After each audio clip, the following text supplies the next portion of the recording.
Welcome back to our conversation with 7th District Representative Ayanna Pressley, joining us from Washington.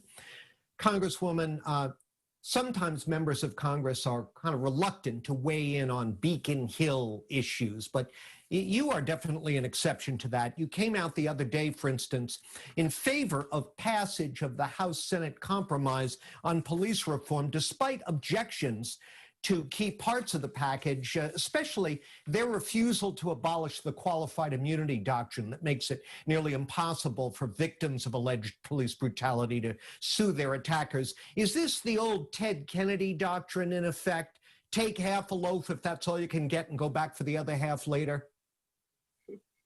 Well, I think, what is happening throughout the country and certainly what I've been leading on the federal level relative to mass incarceration, completely transforming our criminal legal system and combating police brutality head on, is there is a reckoning on these issues. And it is incumbent upon us at every level of government to be responsive and to actively dismantle systems which have caused great hurt and harm.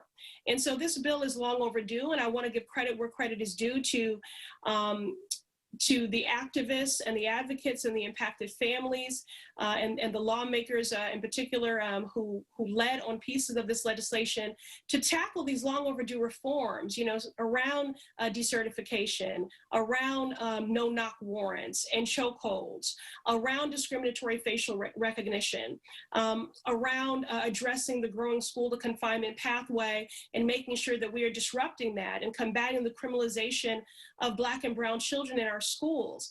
And so, I do want to laud those aspects of the bill, although they have been a long time coming. But progress is certainly worth noting. That being said, this national reckoning on racial injustice and specifically on police brutality has everything to do with accountability. And we will not have accountability without ending qualified immunity. It is an unjust doctrine. It has been codified in statute after statute.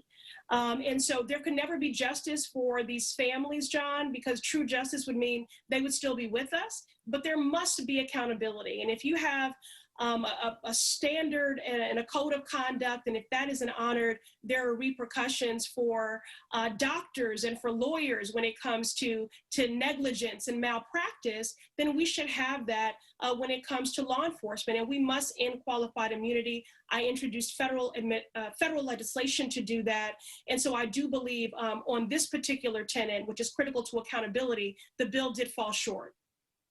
Our time is running out, but I also wanted to talk to you about the fact that you've denounced talk of severe service cuts in the MBTA due to the collapse of T revenues during the pandemic.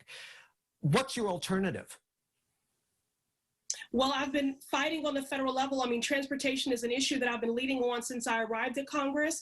I see it as a workers' rights issue, as a social justice issue, a racial justice issue, a healthcare justice issue.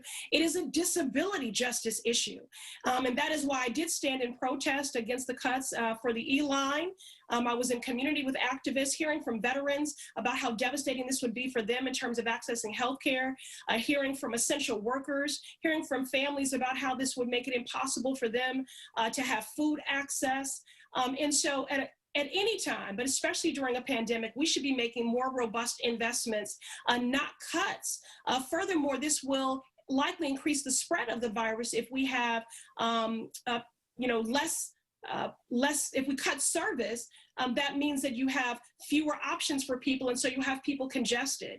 And so this is why I did stand in community and protest against those cuts to the E-line. I've submitted a letter to the MBTA for their comment period.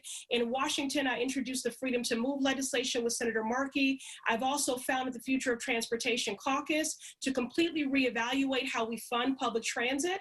And that we center equity, accessibility, sustainability, and connectivity. And finally, John, in the midst of this pandemic, I have fought for robust funding in transit relief as a part of my advocacy on the federal level, even looking for creative ways for states and municipalities to borrow to make those emergency investments, because public transit is a public good.